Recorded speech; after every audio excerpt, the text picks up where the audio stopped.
Bueno, quiero que este sacerdote que tuvo una experiencia directa con brochero, y es que mi primer destino de sacerdote, teníamos en la parroquia un pibe que hacía semi de sacristán, hacía un poquito de todo. Era cordobés, de la zona de Brochero. Todos los años, en su mes de vacaciones, lo hacía coincidir con los ejercicios. Iba y hacía ejercicios espirituales. Y yo le pregunté a este chico, digo, ¿por qué hace ejercicios espirituales todos los años? Porque el padre Brochero nos enseñó eso. O sea, nos enseñó al abuelo. Digo, ¿quién conoció a Brochero? Mi abuelo. Al abuelo, 2 generaciones atrás. Nosotros los sacerdotes sabemos bien, todos lo sabemos, nosotros tal vez un poquito más lo experimentamos, lo difícil que es inculcar a nuestros chicos de catecismo, después de 2 años, los principios de la fe, y uno ve que fácil se pierde. Nuestros chicos de colegios católicos, nuestros matrimonios que preparamos, etcétera, o sea, a todas las personas que llegamos, qué fácil y qué pronto se va todo. Cuando uno va a la zona, hoy, detrás de la sierra, y ve el recuerdo vivo de Brochero, uno dice, ve los efectos, dice, acá hay causas proporcionadas, acá hay un hombre extraordinario, y que hace años que tendría que haber estado beatificado. Vamos a hacer un recorrido de su biografía, pero queremos presentarles antes al personaje. Y después un poquito la semblanza de él, tratando de cada rasgo de él con una anécdota, algún hecho histórico. Tal vez de Brochero, fuera del aspecto turístico, que hoy es una zona muy visitada, queda la anécdota o el cura cordobés simpático y dicharachero, ¿no? Pero hay mucho más. Acá está su madre, su padre había muerto, su hermano mayor. Eran 10 hijos, 2 murieron. 2 de las hermanas, y esta es una, eran religiosas. Esta es otra de las hermanas de él. No se conservan demasiadas fotos de la época. Bueno, ¿quién es este hombre que dejó tanta huella y que tal vez debiera ser más conocido por nosotros? Bueno, nace en 1840, de una familia muy cristiana y muy criolla. Una hermosa figura argentina en ese sentido, porque hay datos de sus antepasados de 1640 en el Cabildo de Córdoba, hay un brochero. Y tanto por padre y madre, de mucha, llamémosle, tradición criolla argentina.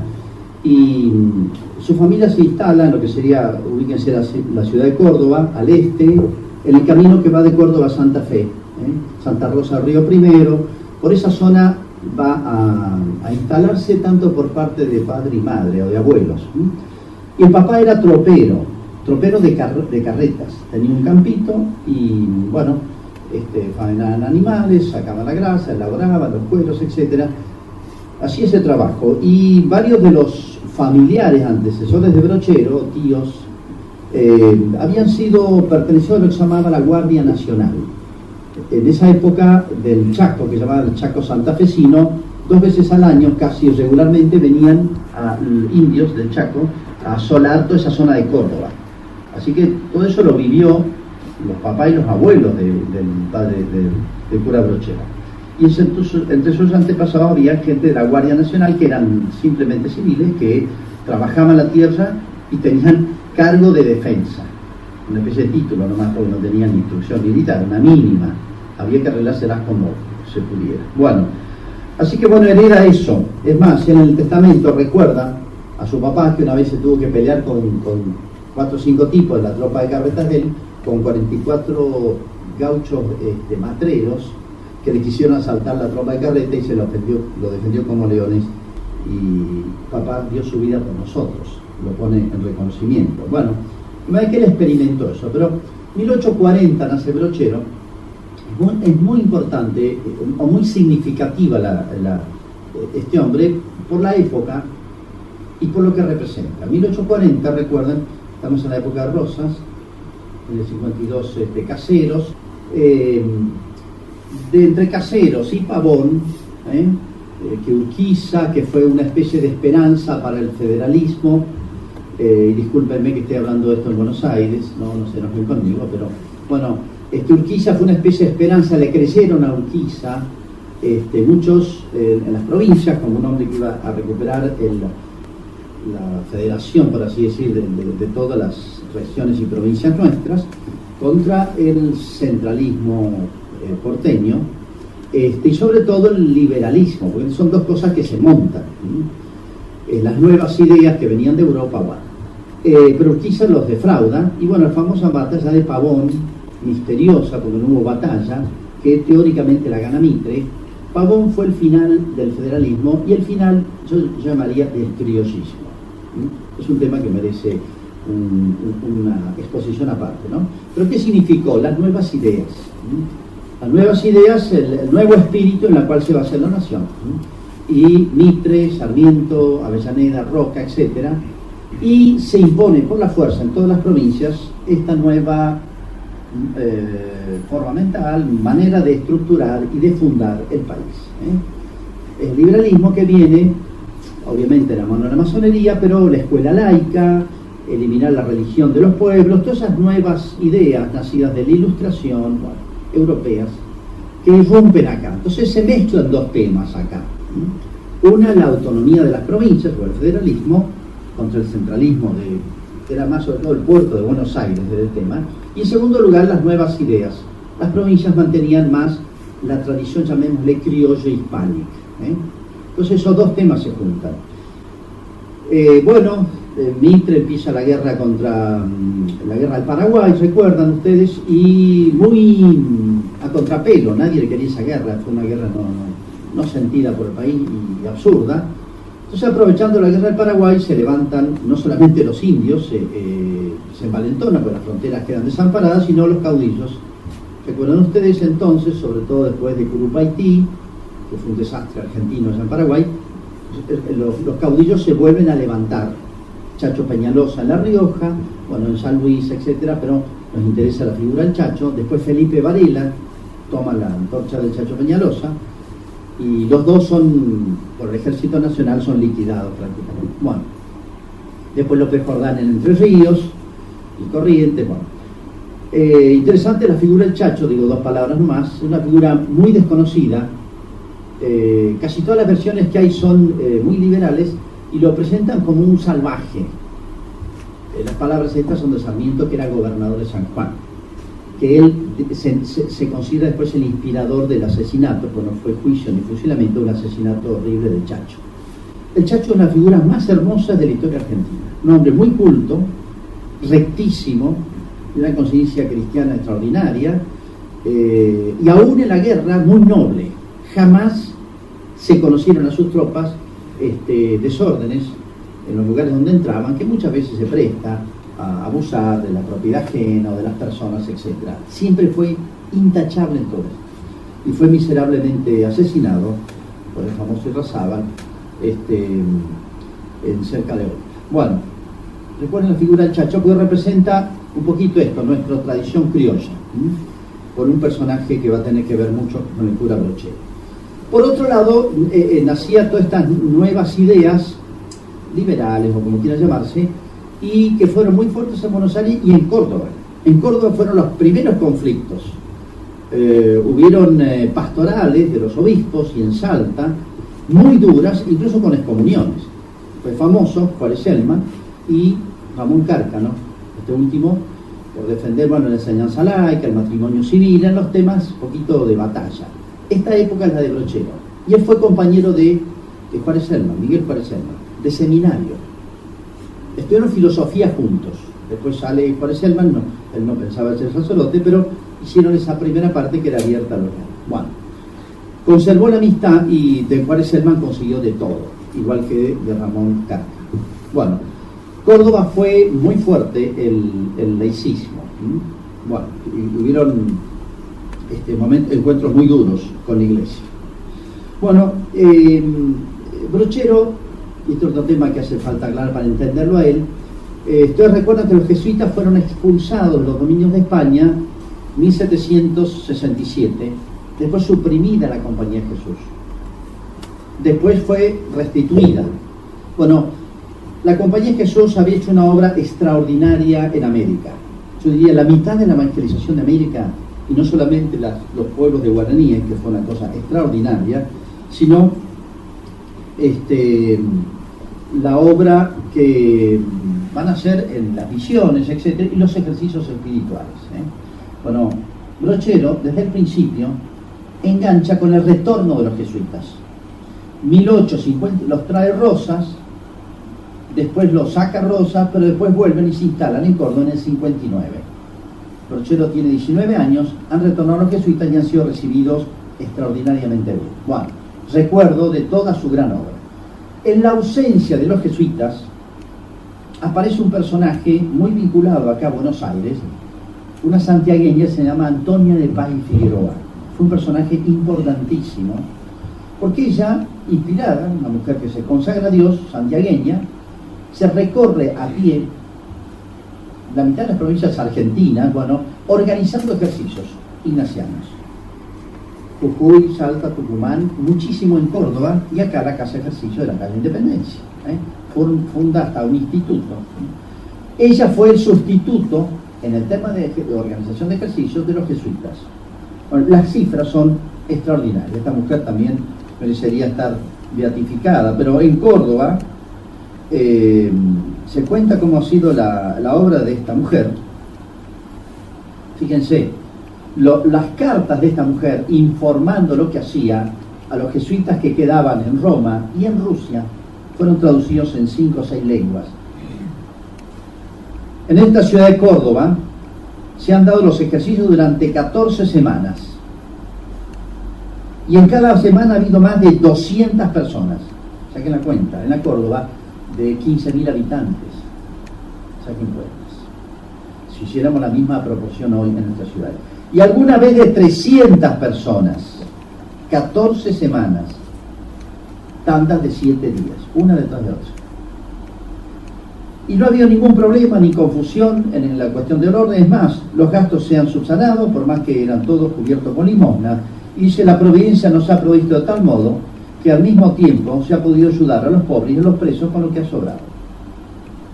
Esta obra marcó Córdoba como marcó Buenos Aires. Cuando llega la independencia en 1810, uno de los asiduos ejercitantes era Saavedra. Y muchos de los otros miembros de la primera junta de los primeros momentos.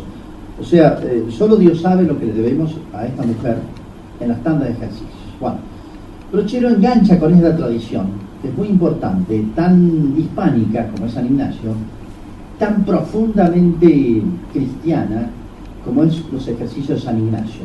Es una espiritualidad tan, si se quiere, definida, tan apropiada a nuestro temperamento, ¿no? Bueno, él se queda fascinado con los ejercicios y sobre todo 2 banderas que le definió su vocación. Él hizo en su vida, al menos se constata, 15 tandas en sus retiros anuales. Bueno, él de seminarista iba a ayudar. Y no solamente ayudar, sino apenas se ordena sacerdote, o sea, se compenetró mucho. Los jesuitas acaban de llegar, están dando tandas, han hecho una casa en Córdoba. Él ayuda y cuando se ordena sacerdote predica muchas de las pláticas. De manera que él, para explicar a Brochero, hay que entender la espiritualidad ignaciana. Y para explicar la obra apostólica de Brochero, gigantesca y marcada a fuego, no se entiende sin los ejercicios espirituales. Es así.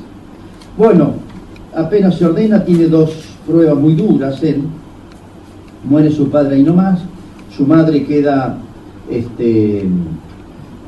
a cargo de toda la familia, momentos muy duros, pero bueno, realmente eran gente de mucha fe, sale adelante. Y otra gran prueba es la peste, se declara el cólera en Córdoba, diario de la época.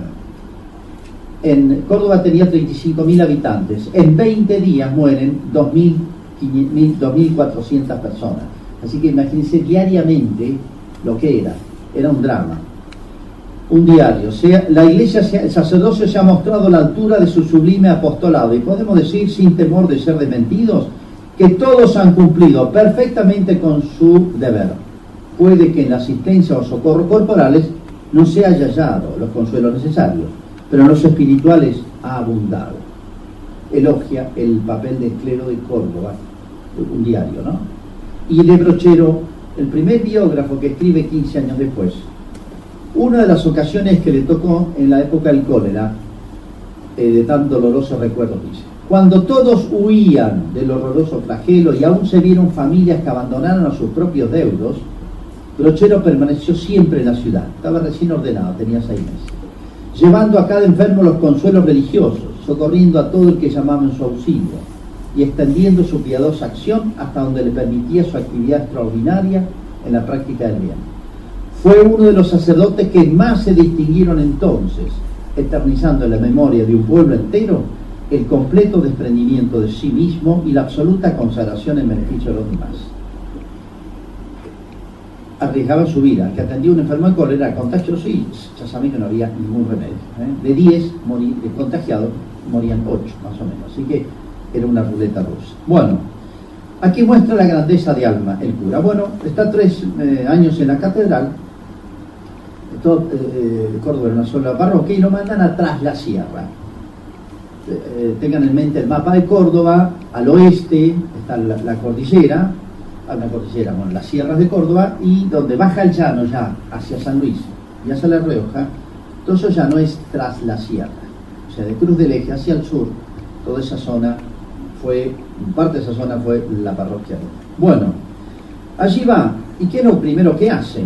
Bueno, gran misionero, se había hecho muy amigo de los jesuitas, misiona recorriendo casa por casa, pero sobre todo su gran obra va a ser, él se da cuenta de esto lo entendió de seminarista y de cura joven. Los ejercicios, y eso lo dice uno como cura también, ¿no? Aquel que hace bien los ejercicios espirituales ignacianos, hoy los achicamos a 3 días, a 4, vivimos así muy comprimidos, ellos lo hacían de 7. El que hace bien un ejercicio ignaciano queda marcado para toda la vida. Bien. O sea, podrá extraviarse, podrá tener defectos, faltas, etcétera, pero uno tiene como un sello, tiene tan claras las ideas, tan claro el camino, tan claro la lucha espiritual, tan claro el sentido de la vida, que uno no puede ser tonto. Bueno, entonces se dio cuenta Brochero de esto. Es una audacia de él, porque uno puede decir, ejercicio de 7 días a estos gauchos, que no los saco muy pueblerinos, muy arraigados a su casa, a sus animales, no se animan a dejar un día, una semana. Hay una audacia en esto inicial y una visión realmente extraordinaria. Bueno, cuento un diario como hacía, iba rancho por rancho.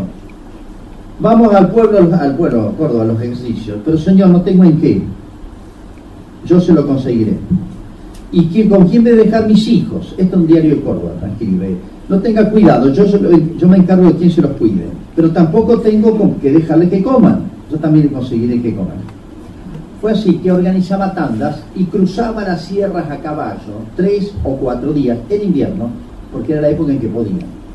300 a 400 personas las tandas de ejercicios. Bueno, hubo de llevar hasta 700 personas.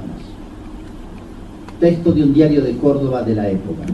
Ayer se notaba un movimiento extraordinario en las calles, en la cuadra en que está la casa donde se llama ejercicio. Los carros de tráfico y el gentío obstruían completamente el tránsito. ¿Qué pasaba? La gente curiosa se agolpaba más y más. En la puerta de entrada del edificio quedó como absorta. Con gran trabajo pudimos penetrar entre la turba y darnos cuenta que pasaba. Salían 500 ejercitantes que se habían clausurado durante 9 días a hacer ejercicios. La mayor parte vecinos de los departamentos de tras la sierra. El señor cura Brochero, según sabemos, ha traído de entre sus feligresías más de 200 individuos. Bueno, un año después, otro diario. Cada año baja esta ciudad con gran número de feligreses de ambos sexos que vienen a regenerarse espiritualmente hablando, etc. Fue esta la intuición genial de Brochero. O sea, fíjense lo que es la confianza en la obra de la gracia, en el poder transformador que tienen los ejercicios y en exigirle a la gente. Y él se jugaba y todos tenían problemas. Hoy decimos se me complicó, ¿vieron? Todo se me complicó, no puedo. A ellos también se les complicaba. Para hacer esto no es simplemente poner un cartelito. Había que... Brochero jugaba toda su influencia. Bueno, no hay tiempo de contar muchas anécdotas, pero un diario masónico de la época, para que vean los efectos. Estoy dando un salto de muchos años, ¿no? Durante 7 años hizo esto. Cruzaba hasta 700 personas cruzó a caballo las sierras. un diario masónico, se llama La Carcajada de Córdoba. El cura Brochero está haciendo prodigios, con motivo de los ejercicios espirituales que hace tomar a todo el paisanaje duro y redomón, como dirá el clérigo. Aquella gente está como de seda, los robos han cesado, las tropelías han minorado, las malas vidas se han disminuido, Pocho está completamente distinto de lo que era. Allí la gente no piensa sino en la vida eterna, y en particular, y en practicar buenas obras para obtenerla, a tal extremo que a pesar de la pobreza que reina en todas partes, se han recolectado miles para edificar lo que proyectan hacer una gran casa de ejercicios. Otro periódico. Es admirable oír hablar de los bienes que Brochero ha derramado en estos lugares, pues más de una vez me han señalado 2 o 3 bandidos reconocidos enteramente reformados y entregados en cuerpo y alma al trabajo. El licor no es negocio ya en ese pueblo que se está formando. Es una felicidad para un pueblo que nace y levantarse desde su cuna con costumbres de esa calor. Bueno, ¿qué dice Brochero? En una vuelta, una tanda, bueno, las paradas, mateadas, asados, charlas, venían fascinados por proyectos y le dicen, ¿por qué no hacemos una casa nosotros? Era un pueblito de 5.000 habitantes. Eran todos pueblitos que atendía de 3, 4.000. En total tenía 8.000 en 5 pueblos, más o menos. Y un territorio muy grande. De todas maneras, él se iba a invitar hasta San Luis y San Juan, y La Rioja.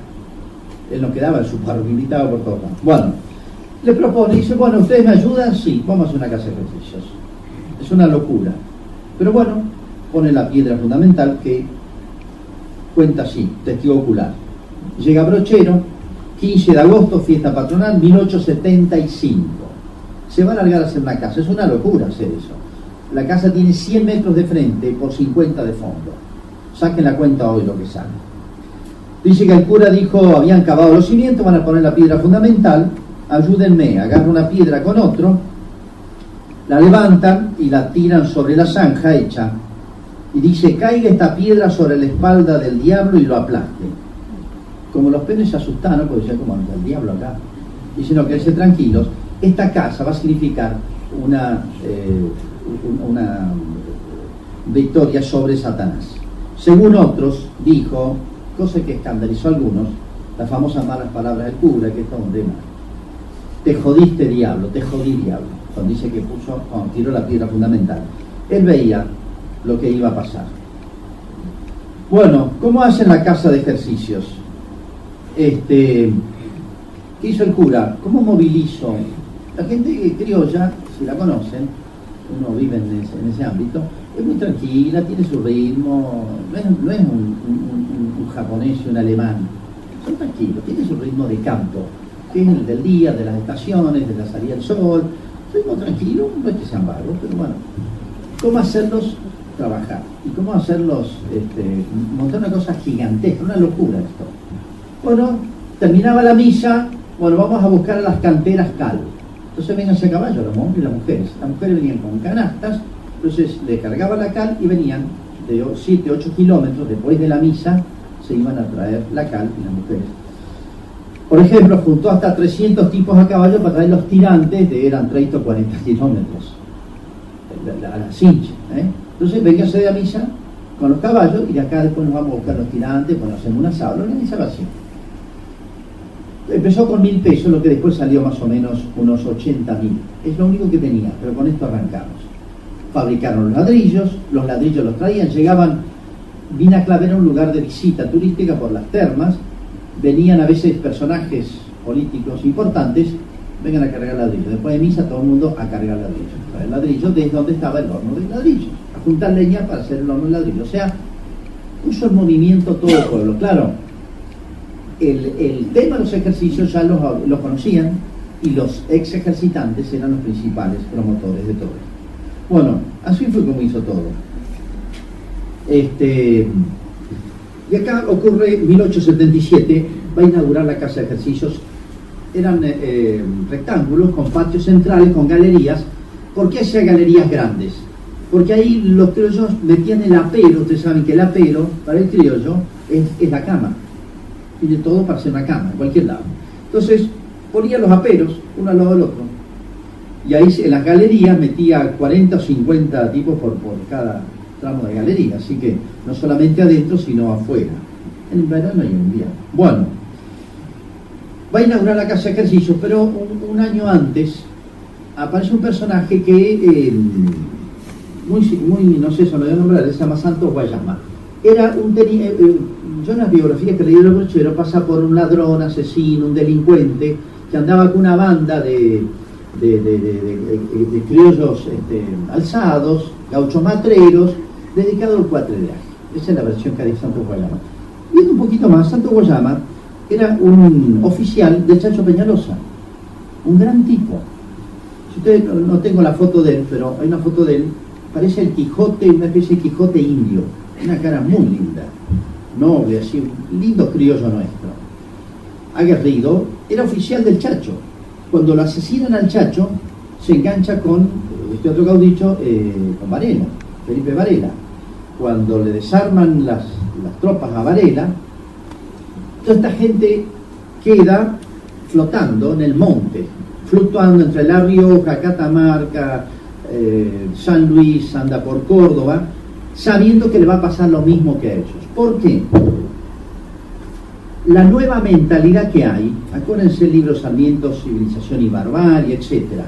Aquel que no era ilustrado, etcétera, apto para la civilización, etcétera, en lenguaje liberal, era un salvaje que no merecía, a lo sumo, tolerar su vida.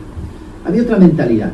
Y a todos los que se resistían a esta nueva ideología, prácticamente no merecían vivir. Lo mismo en la Revolución Francesa en chiquito acá.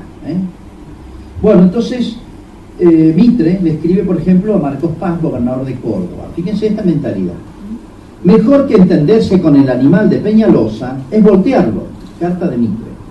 Aprovechemos la oportunidad de los caudillos que quieren suicidarse para ayudarlos a bien morir. Al Chacho es preciso que se lo lleve el diablo barranca abajo. Un historiador sarmientista dice, Sarmiento era gobernador de San Juan cuando lo matan al Chacho. La muerte del Chacho fue celebrada por Sarmiento como el triunfo de la civilización sobre la barbarie. La muerte del Chacho la atribuyó, se lo oía Sarmiento, a sus ideas, a sus medidas de gobierno, a su acción y a su energía, aunque declaró que no tuvo nada que ver con su asesinato. Sin embargo, lo aprobó y consideró al que lo mató, Irrazábal, un héroe. Y como tal lo recibió en San Juan, cuando entró en la ciudad con sus tropas y decretó honores oficiales para él y sus soldados. Sarmiento le va a escribir a Mitre. Cisandes, que era de esta misma tropa que venía, el Ejército Nacional, que venía a reprimir a estos caudillos, si Sandes va, déjelo ir. Si mata gente, le dice Sarmiento a Mitre, si mata gente, Sandes, cállese la boca. Son animales bípedos, de tan perversa condición, que no sé qué se obtenga con tratarlos mejor. O sea, esa es la mentalidad que había, la famosa no ahorre sangre de gauchos, que le dice Sarmiento a Mitre, después de Pavón, no ahorre sangre de gaucho, que lo único que tienen de humano es eso y sirve para abonar la tierra. Esa famosa frase es contra esta gente y de esta época. Entonces, ¿qué seguridad tenía Santos Guayama? Se había hecho gaucho alzado. Bueno, y aquí hay un tema muy interesante, que no hay tiempo, lo anuncio, y es el paralelo con el Martín Fierro. ¿Por qué se va Martín Fierro a los indios? Porque acá no cabe, hay otra mentalidad. Es de la misma época el Martín Fierro, se escribe en esta época. Y Hernández escribe el Martín Fierro y la vida del Chacho. Entonces no es difícil que piense en un tipo Santos Guayama que pasa, llamémosle, a la clandestinidad, porque ya no cabe él, reivindicando lo que él reivindica en este país. Entonces se hace gaucho matrero, y bueno, sí, por ahí robaban. No obstante, este hombre, Santos Guayama, era un gran tipo, y tenemos trazos de su fisonomía y de su alma hechos por Brochero. Bueno, Brochero, ¿qué hace? Lo contacta Santos Guayama. Él anda con 300 tipos, lo siguen a Guayama, era un caudillo. Lo contacta, Santos Guayama lo tantea, etc. Se encuentra con él en el monte riojano, se hace 300 kilómetros a caballo, Brochero solo se va allá. Lo contacta y tiene un encuentro con él que lo describe, es lindísimo, y es un gran tipo. Entonces él dice, mire, yo le consigo un indulto, pero el gobierno nacional le ha puesto precio a su cabeza, pagan 100.000 pesos por su cabeza. Saqué la cuenta comparado con otras cosas y son hoy $300.000 más o menos, por la cabeza de Guayama. Entonces, bueno, no era un gaucho cuatrero, era un caudillo, le tenía miedo. Bueno, entonces lo contacta y le dice, mire, yo le ofrezco 3 cosas, le dice Brochero. Una, indulto nacional. Yo tengo contactos a través de Miguel Juárez Selman. Dice, mire, no me lo va a conseguir, yo ya intenté por todos lados y no me lo quieren dar, me quieren liquidar. Voy a seguir la misma suerte del Chancho. Yo se lo voy a conseguir, dice Brochero, pero si usted viene a los ejercicios, o sea, si yo le consigo 3 cosas, ¿usted viene a los ejercicios? Sí.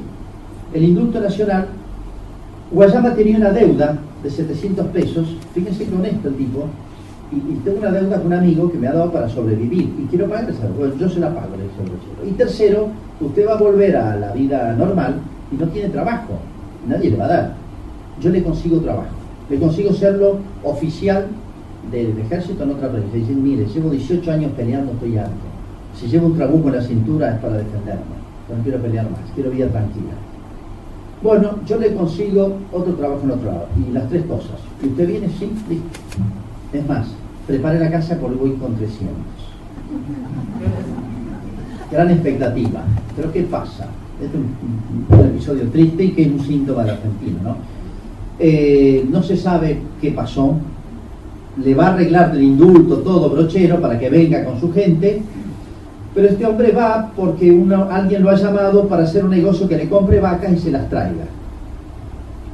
Va a esa casa, la policía de casualidad rodea la casa, lo agarran preso, lo meten en la cárcel y dicen que quiso hacer un motín y lo fusilan en la cárcel. Cuando el jefe de policía explica, le dice, miren, cuando le piden explicaciones por qué lo fusiló, dice, mire, estos tipos se arreglan con sangre, nada más. Cuando se entera Brochero, dice que se mete en su pieza y estuvo un día entero sin comer. Dice que lloraba y no podía consolarse de que le hubieran hecho eso. Dice, habrá pensado que yo lo traicioné. Nunca llegó, nunca pude hacer los ejercicios. Bueno, también la casa de ejercicio le iba a inaugurar Guayama con su gente.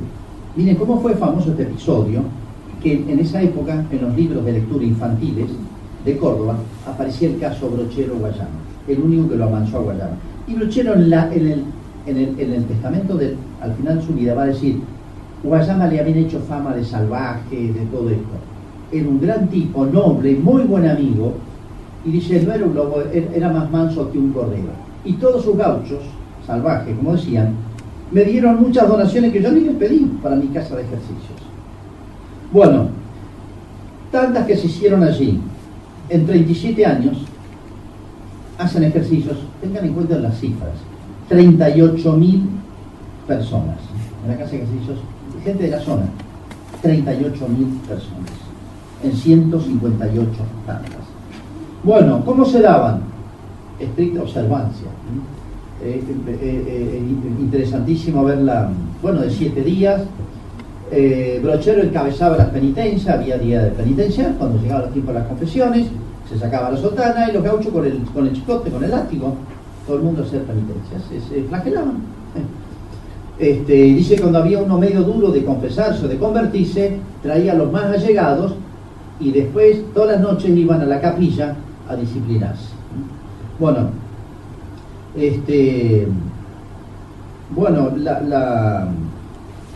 los efectos. La comisión organizadora. Nosotros estamos en el deber de poner de manifiesto los beneficios que ya se han hecho sentir hace 5 o 6 años en este departamento, etc. El robo estaba en su apogeo y la rapiña era adoptada como modus vivendi. La embriaguez, ese cáncer social que paulatinamente destruye nuestras potencias, un día con profusión, etc. Hoy es preciso reconocer las grandes mejoras que se han operado en este orden de ideas. El robo casi por completo ha desaparecido en todo el departamento. La embriaguez se ha extinguido igualmente de una manera notable. El amor al trabajo, ese compañero del hombre, se desarrolla cada día más. Los ejercicios en estas masas influyen poderosamente alimentando sus vidas. Un sacerdote, un padre Bustamante, fue a confesar y se quedó helado. Un primer viernes, tocó las campanas, le cayeron 600 personas a la misa del primer viernes. Yo estaba solo, mandé a buscar cura y no había. Me quedé confesando. Pude dar la comunión a solamente 200. Ojo, tenía 3.000 habitantes. Un día viernes, primer viernes. 400 se volvieron a su casa sin poder. haber hecho su primer viernes. Se quedó azorado este cura, Bustamante, un jesuita, muy admirador del cura Brochero. Un sacerdote de Quilmes que va a tomar baños termales. Escribe, y esto es publicado acá en Buenos Aires. Aquí no se oye hablar ni de robos ya ni de muertes. Consérvase la moral y pureza de costumbres a una altura muy superior. Hemos podido palpar la delicadeza con que proceden las ventas, devolviendo hasta el último centavo, sin equivocarse, etc. Todos los días estamos confesando gente, hombres, mujeres. Está azorado este cura, ¿no? Bueno, un periodista cordobés, un diablo liberal. Quiero hacer constatar que esta religión que se quiere quitar de las escuelas es la que produce campeones tan esforzados como Brochero, que realiza esta obra maravillosa, con su propaganda, su ejemplo y su casa de ejercicios, etcétera, etcétera. Bueno, no solamente la casa de ejercicios, sino él dice, necesito que en la tienda, fíjense la grandeza, todo en esa zona, voy a tener una congregación de monjas que hagan la atención de los ejercitantes y hagan un colegio. Empezaban enseñanza laica, hay que empezar por la juventud. Bueno, una historia muy larga. Trae las monjas esclavas que acaban de fundarse en Córdoba y les construye la casa y les construye un colegio, otro tan grande como la casa de ejercicios. Pero dice, no, vamos a buscar curas que atiendan a las monjas y que confiesen tanto el colegio de niñas como en las tandas. Ya puede traer jesuitas. Moviliza todo, pero jesuitas no consigue. Pero bueno, pobre, fue una de las penas de él. Iban a llegar los claretianos y al final no pueden ir. Bueno, pero su proyecto completo era eso, y les construye casa. Fíjense lo que fue la proyección de él. Bueno, Brochero es famoso por sus obra pública, ¿sí? Diagramó un ferrocarril, él hizo un camino de 200 kilómetros, camino carretero, lo hizo él, y después cuando pedía así a pechazo al gobierno, decía, bien, yo les hice esto, devuélvame. Bueno, el dique La Viña lo proyectó él, hizo varios caminos más, estafeta de correos, línea de, bueno, no era de colectivo, sino de diligencia, de carros, de volantas, etcétera. Bueno, hizo cantidad de obras, capillas, etcétera. Bueno, por eso a veces se lo recuerda casi únicamente por eso. Bueno, ya mayor en su vida, el obispo lo lleva a la catedral para ser canónigo, de la catedral. Bueno, y él se dedica mucho a los presos y a hacer misiones en Tucumán. Predicó muchas misiones en Tucumán y en Santiago del Estero. Bueno, pero él no se hallaba en la ciudad de Córdoba. Y entonces dice que un día se saca los ornamentos de canónigo, la museta, son ornamentos especiales, y dice, estos aperos no son para este lomo, ni este corral para esta mula. Chao, me voy a la catedral de Córdoba, me vuelvo al campo. Esos dichos están. Bueno, vuelve al campo y a su parroquia, y al poquito tiempo le aparecen los síntomas de la lepra.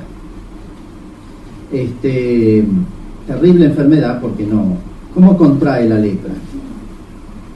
Dice, en la parroquia todos estaban preocupados. Al principio todos lo comentaban, pero después Brochero visitaba un leproso de una conocida familia. Se comentaba que, por la misma familia de Brochero, que nadie le hacía caso, no le hacía caso a nadie cuando le decía que no, vayan a verlo. Ese hombre de mala condición, cuando se acercaba a alguien, lo recibía con insultos y blasfemias.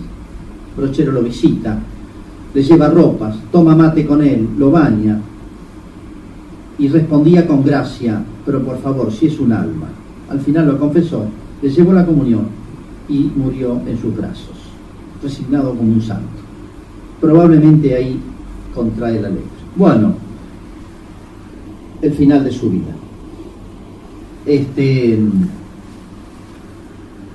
Él pensó, dice, tenía un amigo, su amigo que sale en la foto, Martín Yanis, obispo de Santiago del Estero. Yo voy a terminar mis días predicando misiones en Santiago del Estero, porque dice, en el tránsito saben que estoy leproso, me escapan, temían contagiarse cuando diera la comunión o tocarlo, me escapan mis familias más amigas, mis parientes y las monjas, tienen terror de que los contagie, entonces ya no sirve. Se va a predicar misiones a Santiago del Estero, ese que tiene un sueño que le dice, Jesús, el Señor Jesús le dice, volvé y ofrece tu vida para reparar y para reparar por los demás. O sea, termina tu obra en el tránsito. Hoy cura Brochero. Bueno, le escribe una carta a su amigo Yanis, muy, muy linda. Acá está todo el alma de él. Se despide, no va a ir a Santiago, va a ir a morir a su tierra. Recordarás que yo sabía decir de mí mismo, recuerda sus años juveniles, fueron compañeros, que iba a ser tan enérgico siempre como el caballo Cheche. Cheche, el caballo tordillo, o sea, blanco con pintas coloradas. Una historia de un caballo que murió galopando. Dice, yo iba a ser como el caballo Cheche que murió galopando, pero jamás tuve presente que Dios nuestro Señor es el que da la vida y la quita, da energías y las quita. Pues bien, yo ya estoy ciego, casi al remate, apenas distingo la luz del día, no puedo verme ni las manos, estoy sin tacto en los brazos y en los pies. La misa la digo de memoria, isla de la Virgen, en mi pieza. Para partir la hostia y poner el corporal necesito que me indiquen todo. Ya ves el estado en que ha quedado este Cheche, enérgico y brioso. Pero es un grandísimo favor el que me ha hecho Dios nuestro Señor, el desocuparme por completo de la vida activa y dejarme esta vida pasiva. Quiero decir, que Dios me da la ocupación de buscar mi fin y de orar por los hombres pasados, presentes y futuros, etc. Bueno, en su despedida. Vuelve a su tierra, sí, y ahora termino. No obstante, predicaba los domingos, las monjas le leían el Evangelio, ya ciego, no podía, hasta que, bueno, está más grave. Y él dicen que cuando le dijeron que tiene lepra, y la lepra le permitió estar en pie mucho tiempo, pero la lepra avanzaba, la insensibilidad hizo que las moscas le pusieran cresa, que se llama huevitos en las narices, y le nacieron gusanos que le empezaron a comer las fosas nasales. Le daban cosas para estornudar y echárselo, ya no habían remedios en la época, todos remedios caseros, pero se le salían algunos gusanos, pero los otros no. Terribles dolores de cabeza. Bueno, por fin Dios se acordó de mí, dijo, cuando llegó la etapa más crítica de su enfermedad. Bueno, está próximo a morir, pide que le pongan la sotana, le van a dar la última comunión, le dan la unción. Me cupo la triste satisfacción de ser el confidente del benemérito enfermo, dice el cura. Recibió los sacramentos con una entereza extraordinaria y resignación ejemplar, con piedad propia y virtuosa de sacerdote. Le mostró la hostia, la última comunión, y le dijo, te voy a dar la comunión, sí, esta es mi despedida, dijo Brochero. Le dice, bueno, te vas pronto, le dice el cura, pero vas a entrar al cielo, te vas a encontrar con todas las almas que salvaste. Sí, le dice Brochero, gracias a Dios los papeles están rotos. ¿A qué te referís?, le dijo. Hay un texto de San Pablo que dice que Jesús quebró ese papel, esa factura que el demonio tenía con nosotros, ¿no? Sino la que tenía conmigo personalmente. Dice, ya pagué la deuda y el diablo ya no tiene esa factura para cobrarme y de boca nadie cobra, le dice. Bueno, una monja que lo atendió en sus últimos momentos dice, me pedía el rosario y el breviario y repetía mucho la ejaculatoria, Jesús, José y María, sed la salvación del alma mía. Era devotísimo a la Virgen, rezaba mucho rosario, y en una oportunidad cuando lo van a un familiar lo visita ahí poquito antes de morir, dice, ¿qué haces todo el día? Estaba sentadito ahí y dice, aquí ando desgranando rosarios. Muere Brochero. Bueno, en la soledad y el abandono, dicen muchos. Sí, la gente le tenía terror lo veneraba Brochero, pero Dios quiso que se le alejara a sus seres más queridos y murió solo y abandonado, no afectivamente, espiritualmente, sino desprendido de su obra, porque la entregó toda. Un hombre tan activo y tuvo que, fueron sus últimas pruebas, su última purificación, se puede decir, solo y abandonado, en ese sentido, no espiritualmente. Bueno, apenas muere Brochero, imagínense cómo se corrió la voz, y 25 diarios en Buenos Aires, Córdoba, Santa Fe, etc., hacen su semblanza espiritual, ha muerto un gran. Vamos a ver enseguida algunos rasgos de su semblanza con algunas anécdotas.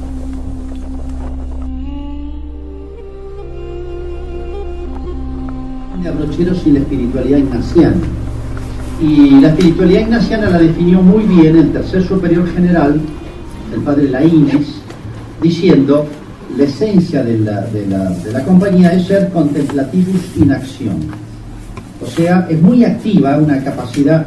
San Ignacio la definía como la caballería ligera de la iglesia, a la compañía eso quería que fuera, hoy diríamos en términos modernos, comandos. San Ignacio quería y se puso al servicio del Papa para que los enviaran a los lugares donde nadie quería ir o donde estuviesen los trabajos más arduos para la iglesia. Ese es el espíritu de la Compañía de Jesús, de San Ignacio. Él quería para sus ejercitantes, para sus miembros de la compañía que ha hecho ejercicios, sabe a qué me refiero, lo que llamaba el tercer grado de abnegación, que significa, aunque a Dios le dé lo mismo, yo elijo lo más difícil, lo más sacrificado, aunque Dios le dé lo mismo, aunque no sea pecado, lo contrario. Bueno, para que vean el espíritu de San Ignacio. Bueno, eso era Brochero, contemplativo, sin acción, o sea, ciertamente un hombre de oración que masticaba la escritura, ya de viejito se hacía leer por las monjas y les decía, él tenía ese modo de hablar tan simpático, criollo y cordobés diría, ya tengo pasto para rumiar todo el día, basta hermano, ya tengo pasto para rumiar, hablando de los rumiantes. Bueno, y hay una cuestión de Brochero porque se ocupó tanto de lo temporal, yo le he dedicado poca, pero habría mucho para eso, que a veces que lo más se destaca de él, la anécdota graciosa, las frases, a veces algunas malas palabras que hoy, menos que nunca son malas palabras, que no eran malas palabras, bueno, y su obra temporal. Y he escuchado decir muchas veces en las biografías, Brochero se adelantó a su época. Brochero es un precursor del Vaticano II. Está mal planteado. Brochero se atrasó a su época, o mejor dicho, Brochero enganchó con la tradición cristiana más pura. Yo diría, Brochero es un medieval. ¿En qué sentido? Miren, la iglesia, la esencia de la iglesia es que junto al evangelio venga la cultura y la civilización. O sea, la iglesia evangelizando civiliza y crea instituciones, todas, hospitales, centros de enseñanza, centros de asistencia, camino, todo aquello que sea humano, va detrás del evangelio. Eso es de la esencia del evangelio. Bueno, eso era medieval, eso es la iglesia medieval, se ocupó muchas cosas que uno hoy le sorprende. El siglo XVI español, gracias a, obra de la Providencia, Isabel la Católica, etcétera, etcétera, y sobre todo la obra de la Compañía de Jesús, esto lo prolonga. España prolonga el medioevo, ¿cierto? El espíritu, en el alma. Y si vemos la obra de los jesuitas en las reducciones guaraníes, no solamente en el evangelio, le enseñaban a trabajar la tierra, a hacer artesanías, a tocar instrumentos, a fabricar y tocar instrumentos musicales, a hacer un coro, todo, no es algo extraño, sino que eso va todo junto, porque toda esa obra temporal está en función, en orden a las cosas espirituales. Eso no es anticiparse una cosa futura que nunca existió, no, es entroncar con la más legítima, profunda y auténtica tradición de la Iglesia, muy bien expresada y realizada por la Compañía de Jesús en los pueblos de guaraníes, que ciertamente Brochero, por su contacto no jesuita, lo tiene muy presentes, la obra de los pueblos, de las traducciones. Bueno, Brochero es un hombre de fe. No solamente es, como decía, un contemplativo en la acción. O sea, ¿qué significa? Toda su acción era profundamente sobrenatural. En la definición de un criollo, que era un amigo de él, están todas las declaraciones, porque por los procesos de beatificación hay que hacerlo, se le hace declarar, esto se ha hecho hace 50, 60 años, a todos los que lo conocieron. Siempre repetía que no le importaba sufrir nada por la salvación de las almas. Cuando va a traer las hermanas, he salteado todo ese tema, porque no es muy largo, tuvo enormes problemas, desentendimiento con el obispo, con las hermanas, etcétera, hasta que al final se instala. Y él le escribía al obispo, dice, no se da cuenta que, dice, Satanás está bufando como macho el de la mula macho, ¿no?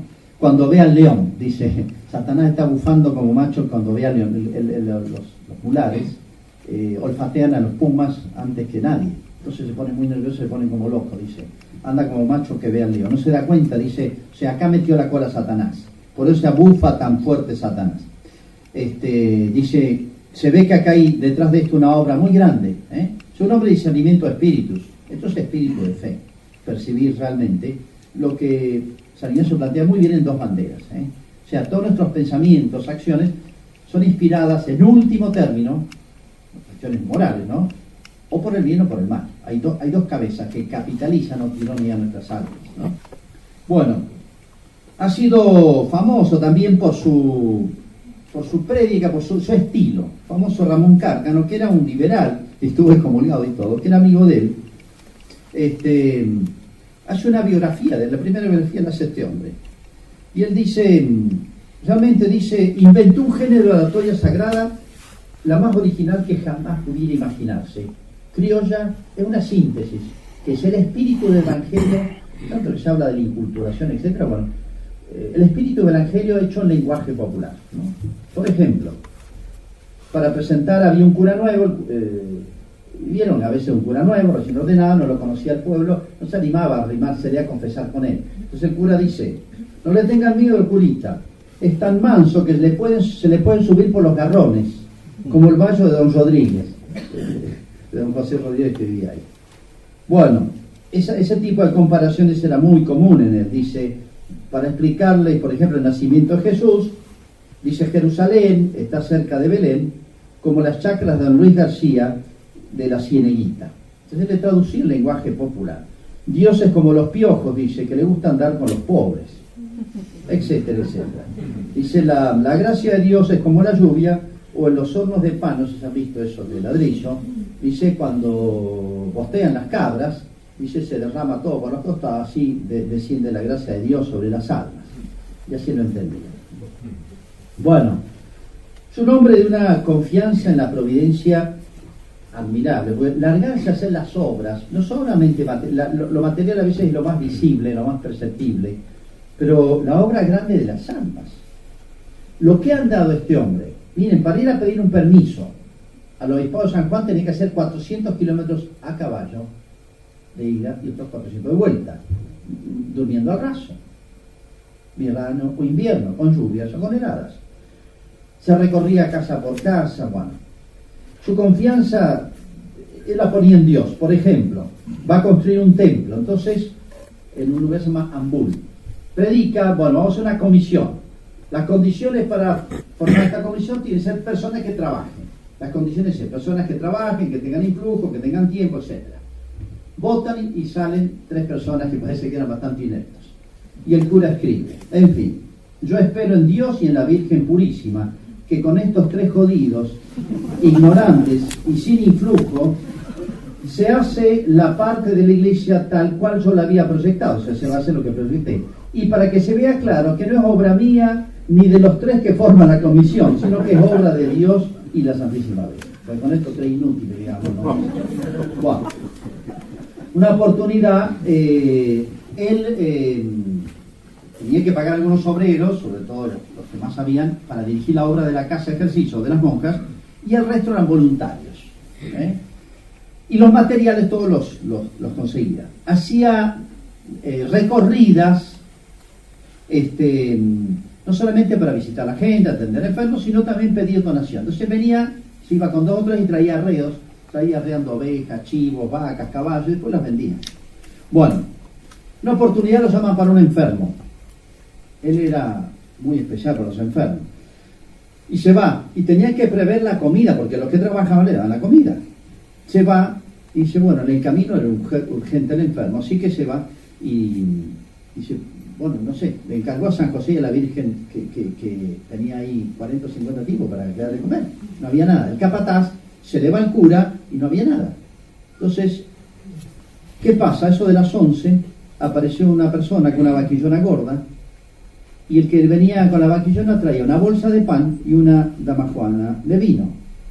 Y dice, esto se los manda el cura. Uy, menos mal, dice el capataz de la obra, menos mal que el cura se acordó, porque no tenía nada para darle de comer, así que carnearon ahí nomás el animal y comieron el animal. A la vuelta el cura dice, che, perdón, me fui y no pude encargarle a nadie. Cuando averiguan, nadie conocía a la persona que había llevado las cosas. Dice, Brochero se cayó, se rió, y dice, bueno, la providencia de Dios nos mandó esto. Pastor de almas. Para los tenientes, los ayudantes de él que le mandaban, nadie les podía seguir el ritmo, por los cansaban, pobres curitas jóvenes. pero había hecho un reglamento muy lindo. Dice que, punto 1, todo lo que vean mal en el cura se lo digan. Si lo ven mal en el trato con ellos, o que trata mal a los feligreses, para que el cura o se explique, ¿no? o se explique o se corrija. Todo lo del cura será también de ellos. En fin, cada 8 días confesarse, y el cura va a dar ejemplo confesándose con los curitas jóvenes que le manden, etcétera, etcétera. Bueno, es impresionante esto es fe, la confianza que tenía en la fuerza de los sacramentos, en la fuerza de la gracia. Esto es el instrumento, en serio, y no hacer depender todo de nosotros. Se ha recalcado mucho en las condiciones, era simpático, entrador, en todos lados, entraba y nadie le decía nada a Brochero, sobre todo había tenido tanta publicidad, bueno, nadie se animaba a decirle que no a Brochero. Pero bueno, la obra de él no se explica por eso. Por ejemplo, tenía un método apostólico. Él decía, buscaba el tipo peor, a ver cuál es el tipo más en la zona, el tipo más vago, borracho, etcétera. Entonces le mandaba una cartita: me gustaría alojarme en tu casa, voy a posar por ahí, así que preparame una pieza y invítame a todos tus amigos. Claro, si yo invito a la gente piadosa, voy a invitar gente buena y piadosa. Entonces quiero que vayan sus amigos, así los junta a todos. Entonces al tipo peor les invita a tus amigos.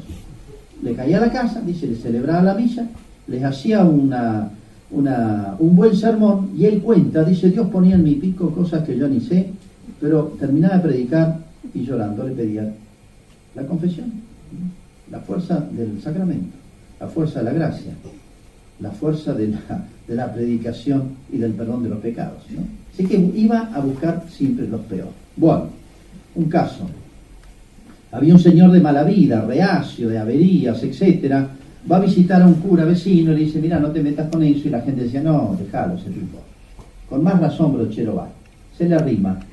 Dice, lo conquista, se hace amigo de él, lo manda a ejercicios, después mete a la mujer en ejercicio, los casa. Y dice, llevaron después una santa vida. Cuando le reprochaban por qué visitaba a esa gente, dice, la culpa la tiene Jesús. Él obró de la misma manera. Bueno, con los enfermos. Imagínense lo que era atender enfermos en esa zona, ¿no? No había ambulancia, no había hospital, uno moría en su casa, con remedios caseros. En una oportunidad va a visitar un cura vecino, te lo cuenta uno que estaba ahí. Y llegan a avisar, hay un enfermo a 200 kilómetros. Bueno. Entonces los curas discutían, ¿se te corresponde? Está en tu zona. Y el otro cura dice, no, está en tu zona. Y no, que está en la tuya, que el río pasa por aquí, que del otro lado del río. El Brochero escuchaba, agarró, se subió a la mula y se fue. Dice, mientras estaban disputando sobre la jurisdicción, el testigo vio subir a caballo al cura y se fue. Para él no era una estupidez estar discutiendo eso. Bueno, y esto lo cuenta una persona que dice, estaba en una loma un día, si conocen las sierras, ahí cae un chaparrón y en media hora menos, un arroyito sube 2 metros. La sierra es así. Estaba en una loma y vio esto. Lo habían llamado por un enfermo al cura. Dice, vio que, relata él, llegando a la orilla del río, que estaba crecido, el Mina Clavero, se bajó de la mula, se quitó la sotana, se le envolvió en la cabeza, eso lo hacen los criollos, envuelven el poncho, muchas veces le bajan las orejas y le tapan los ojos, porque así la mula se queda quietita. Y si además si le entra agua en las orejas a la mula, se vuelve loca y pierde el control. Pero si no es muy segura en los ríos, sabe manejarse muy bien las mulas. Bueno, entonces el cura sacó la sotana, le envolvió la cabeza a la mula, para que no le entrara agua en las orejas y se desorientara, acomodó el bolsito con el Santísimo sobre la montura, agarró la cola, asido de una mano la cola a la mula, con la otra el rebenque, y se tiró al río, hasta ganar la orilla. Así mojado, llegó al otro lado, se pone la sotana, se vuelve a poner en el cuello la bolsita con el Santísimo Sacramento, vuelve a sumergir a la mula y se alejó. Con toda naturalidad. Cuando volvió, y se admiraron, le comentaron, dice que se admiran, es mi deber. Había concretado con esa doña Francisca que le iría a llevar la comunión. Ella murió un par de días después, estaba grave y él sabía. Y debe confesar, dice que en la mitad del río pensó que se ahogaba. Bueno, no era tan fácil. Bueno, ¿Por qué contrae lepra? Por visitar a un enfermo que nadie quería ver. Es muy linda después la carta que le manda a don Santos Guayama. Don Santos le manda una carta. Son tantos los deseos que tengo de verlo y estrecharlo entre mis brazos, que los días me parecen años. Ojalá Dios me hiciera el favor de proporcionarme los medios de verlo en la expedición que haré a los llanos de La Rioja. Eran 200 a 300 kilómetros. Otro caso famoso, el gaucho Seco. Seco no sé si era porque no tenía plata, ¿por qué? Bueno, el gaucho Seco dice, se dedicaba al pillaje, cuatrero, robaba hacienda, hacía cuatrerías, según la gente de la época. Bueno, dice, bandido terrible, que moraba en las quebradas profundas, en los bosques, etc. Inútil había sido para su captura las pesquisas de la policía. Un día sale Brochero, solo, en dirección al punto en que se hallaba. Montó en su mula y sin decir a nadie se fue. Encontró al hombre recostado en el suelo, en la montura, y el caballo a poca distancia. No manifestó la menor señal de alarma al verlo aproximarse y se conservó la misma actitud con impasibilidad estoica. Te lo cuenta Brochero. Brochero, después de saludarlo y conversar un momento, le dijo: amigo, ¿sabía que vengo? Vengo a invitarlo a que haga ejercicios. El gaucho se levanta enfurecido y le dirige brutales insultos acompañados de amenazas. Saca el cuchillo. Brochero saca la imagen, llevaba un Cristo siempre grande. Dice: no es conmigo la cosa, no soy yo, amigo, el que viene a invitarlo, es este. ¿A que no le insulta a él?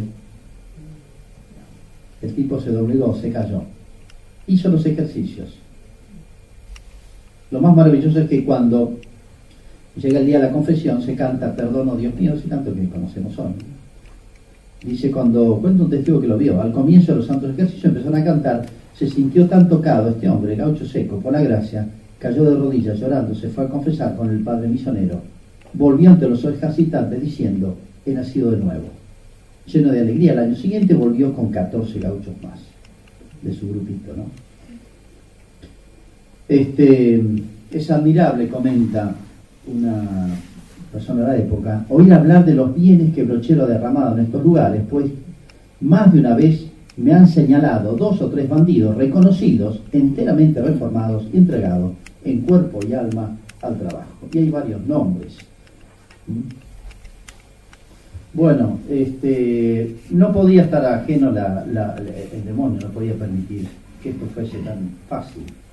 Una oportunidad lo llaman a atender a un enfermo y él va, deja todo, llega de noche al lugar donde estaba el enfermo. Lo acompaña un muchacho y le dice: ahí está dentro de la casa. Bueno, entran, estaba a oscuras, enciende el candil, eso de grasa, y le habla a Brochero y el enfermo no responde. Lo sacude y está muerto.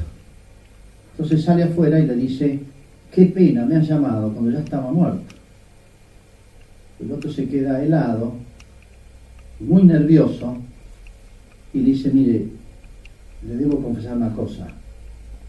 Y le abre la cama, tenía un cuchillo, era una trampa para matarlo. Y murió. Entonces cuando el compañero, el cómplice, el ayudante, al ver que había pasado esto, se quedó helado como un castigo de Dios por haber querido asesinar a Brochero. Entonces dice que le pide perdón y bueno, le pide que lo absuelva. Y él, Brochero, no contó esto. Dice que volvió a la casa, paró en el camino en la casa de un amigo y cuenta, dice, caminaba toda la noche, no se pudo dormir Brochero esa noche. ¿Qué le pasaba? Que pasó toda la noche caminando, le dice el dueño de casa. Me pasó una cosa tremenda, dice, pero no se la puedo, guarde secreto, se la cuento pero guarde secreto hasta que me muera. Pero el cómplice habló, después que el cura Brochero lo perdonó, y dice, en realidad, como se había convertido en la concubina de este hombre, y este hombre estaba enojado con Brochero, dijo, lo voy a matar, y armó esto. Bueno, él era muy breve en las confesiones. Dice una vez, el obispo dice, che, hacer un poquito más larga las confesiones, etc. Dice, no, dice que él dice, si Cristo le decía, vete y no peques más, nomás. Así que no la hagamos tan complicada. Bueno. Sabiduría salomónica, era muy pícaro. Su mula, el famoso macho Malacara, que se había hecho tan famoso como él, porque lo tuvo años y era muy manso, lo rifó como 3 veces, sabiendo que el que se lo sacaba se lo iba a devolver. Bueno, una oportunidad pasa esto, lo cuenta. Había una diferencia entre 2 vecinos, motivada por la tenencia de un potrillo, cada uno de los cuales alegaba derecho de propiedad. Para dilucidar el caso y hacer la paz, les pidió a cada uno que trajeran al patio de la casa parroquial la yegua de su propiedad y el potrillo en litigio, citando además a otro vecino que había seducido a una muchacha que había dado a luz un hijo y no lo quería reconocer. Ubicó a cada uno de los litigantes en su puesto, distantes del patio, con sus respectivas yeguas. Pidió al vecino, que había seducido a esa chica, que se ubicase en medio con el potrillo. El discordia, ¿no? El potrillo discutido. Y posteriormente dio órdenes de soltar las yeguas, una de las cuales se quedó pastando cerca donde estaba, mientras que la otra corrió a acariciar al potrillo, en presencia de lo cual estableció cuál era la verdadera madre del potrillo y por lo tanto el verdadero dueño. Pero después, no termina ahí, después de amonestar a quien había pretendido apropiarse ilícitamente del animal, pidió al tercer vecino que lo acompañaba, venga a un lugar aparte. Le preguntó si se había dado cuenta de lo que había hecho la madre del potrillo, y ante el asentimiento de aquel, indicando que había reconocido al hijo, le manifestó que su interlocutor tenía que hacer lo mismo respecto al hijo de la mujer que le había seducido. Y ante la reticencia de le manifestó: hijo, tú no puedes ser más animal que la yegua, que ha reconocido a su propio hijo, y por lo tanto debes proceder de igual manera. Normaliza tu vida casándote, para lo cual yo mismo te ofrezco mi ayuda. Y se casó. Bueno, dice, cuando iba a recoger, porque mandaba aviso, hay retiros, etcétera, pasaba uno por uno, sí, pero a último momento lo de hoy se me complicó. Entonces, ¿qué hacía? Él iba a buscarlos. Hacía la ronda, se iba 3 días antes rejuntando a la gente. Entonces, en el camino iba charlando, iba y los confesaba. Pero para que no se le volvieran, porque si quedan atrás se volvían, entonces los mandaba adelante. Y de penitencia les ponía que fueran adelante a hacer la penitencia. Era parte de la penitencia, para que no se les rajaran. Bueno, una anécdota de que este sacerdote de Quilmes, que fue a Mina Clavero, dice, preguntaba yo, el método apostólico, dice, preguntaba yo por el hombre más condenado, más borracho, más ladrón de la comarca, enseguida le escribí una cartita diciéndole que pensaba pasarnos de agua. Esta anécdota se la cuenta él. Pero en una oportunidad va a celebrar misa, bueno, fenómeno, todo conmueve a toda la casa y sus amigos. Dice, les eché un sermón, que todos se convirtieron, bueno, ahí nomás empezaba a confesar. Cuenta el cura de visita. Este artículo salió en un diario de Quilmes. Un día, que le di la comunión a mucha de esa gente, se me acerca una mujer y me dice, padre, fulano, hace 1 hora que se ha confesado y ha comulgado y ya está mamado como una cabra. Ay, Juna, dije yo.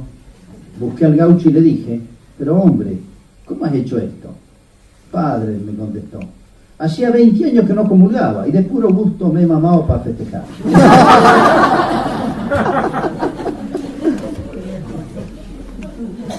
Y acusaban que era la época del liberalismo.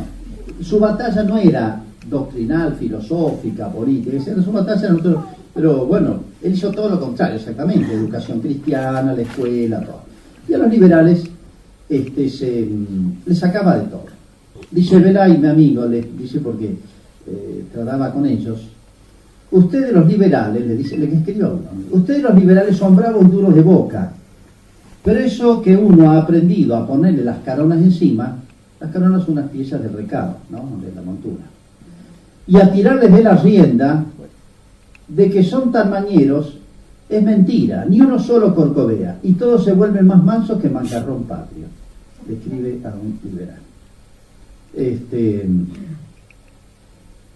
Cuando se trataba de convertir a un tipo muy duro, hacía esto, hacía una especie de pacto. Por ejemplo, un tipo tomaba mucho, entonces decía, bueno, a mí me gustan los dulces, me gusta tomar vino, y fumaba. Yo durante 1 año no voy a tomar más vino ni voy a comer dulces, y vos durante 1 año no tomas más. Y era un método que usaba, y así, cuentan muchos, hizo dejar malos hábitos a muchísimas personas.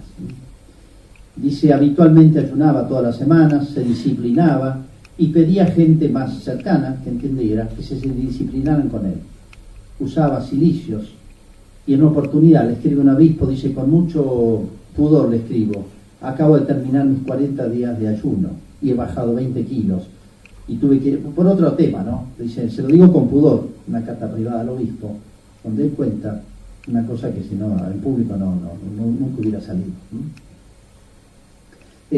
Cuenta un sacerdote de la Compañía de Jesús, dice así: en una tanda de ejercicios durante varias noches tomaba un grupo de ejercitantes y se iban a la iglesia a hacer oración y a darse disciplinas, pudiendo por la conversión de otro ejercitante que no quería saber nada de la confesión y que al final de los ejercicios se confesó y convirtió. Atestigua un sacerdote jesuita. Añade que durante las comidas de los ejercitantes se arrodillaba en medio del comedor delante de un Cristo que todavía está ahí, con los brazos en cruz, pidiendo por el bien y los frutos de los ejercitantes. A veces concedía que algunos de los ejercitantes lo acompañaran en la misma actitud. Además, enseñó esta penitencia tan original y particular de él. Dice, se ponían camino del comedor a la capilla, o de la sala de charla a la capilla, se ponían en el suelo tirados para que todos los que pasaban los pisaran, el cura y los que quisieran. Pasaban caminando arriba de él, todos los ejercitantes. Dice, en esta actitud también lo acompañaron algunos ejercitantes, que se ponían boca arriba y las manos para que los pisen en la boca y en las manos para reparar los pecados cometidos por su boca o por sus manos.